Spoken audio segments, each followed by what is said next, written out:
plays anywhere in the field. We could see a play at the plate. Who knows?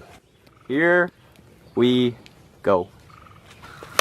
That is gonna be a fair ball. Cheatham missed the backstop, and the tying run will score, and Shiva will score as well. Damn, that's not good at all. That actually really sucks.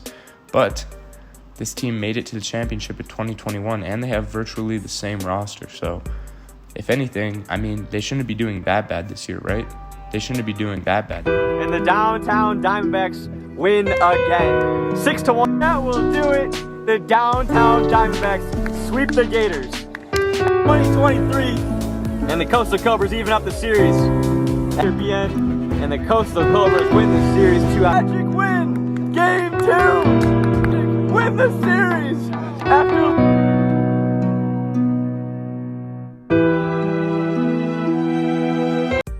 Okay, but in all seriousness, the Gators have not been looking good this year. As of right now, they are 2-7, and their next series is against the Eagles, who just had a bounce-back series of their own, so it's going to be hard to get over the hump.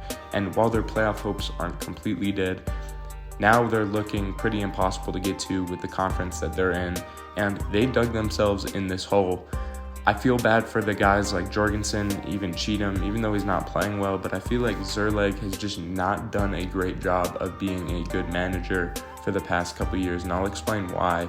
And we have to take it all the way back to 2021 in the NLCS. Now, the first thing that they do is draft Reese Harris, who I guess isn't a horrible pick, but it's also not a good pick either. And with how late they were picking, I think Reese Harris isn't horrible value at number 6, even though they could have had some other guys. But after that, mid-season, things were not going well. The Gators were 3-6 at the All-Star break, and they needed something to give them a little playoff push. And they decided, instead of just trading something away that would be simple and slightly improve the roster, to completely sell out their future by trading away their 2023 and their 2024 first-round selections to the Magic, who traded them back Jason Chadwick. Now, Chadwick was having a good season, but he was not this complete, perfect player. He had some work to do still, so I wasn't a fan of this trade when it happened for the Gators.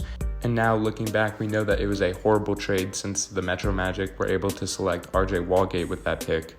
And while Chadwick didn't necessarily play horrible, it didn't matter because the Great Lake Gators lost their last 6 games and were awarded with the 3rd overall pick.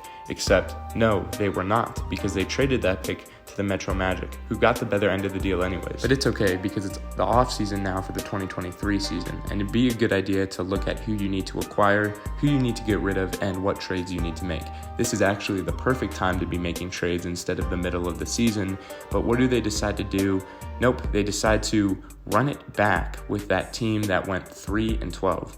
And how is it going so far? It's not going great, as the team is 2-7 as expected, and they will probably receive the 1st overall pick, except that pick won't even go to them, it will go to the Magic. Speaking of the Magic, they made a trade themselves a couple years ago to acquire Trevor Bonham from the Mallards. They gave up 2 future first-round picks, and I think everyone could see, even though Trevor Bonham was going to be a good player for the Magic and still is today, that trade was not a good trade. This put Magic in a hole so bad that they had to get rid of their player Jason Chadwick.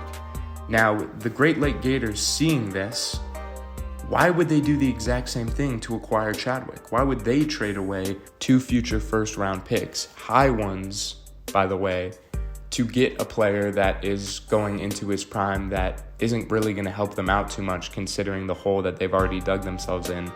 And now they won't get their picks. So that's my main frustration with the Great Lake Gators and how they have fallen so far. Another thing I want to point out is it's a little bit unfair to blame Zerleg for the Gators' fall just because of his management decisions. Another person that you can blame for the fall of the Gators is Zerleg for his on-field decisions because he has not been good on the field.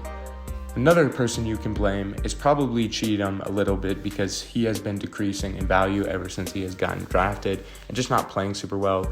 Jorgensen has picked it up majorly this season, and I'll pull up his stats right now so you can see the difference from 2022 to 2023, but he needs some help.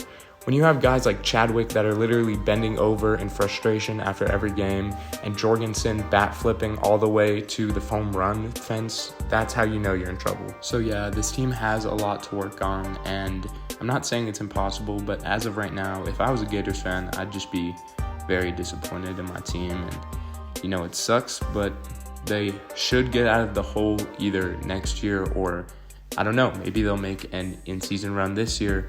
But anyways, if you guys like the video, make sure you guys like, comment, subscribe, and yeah, peace.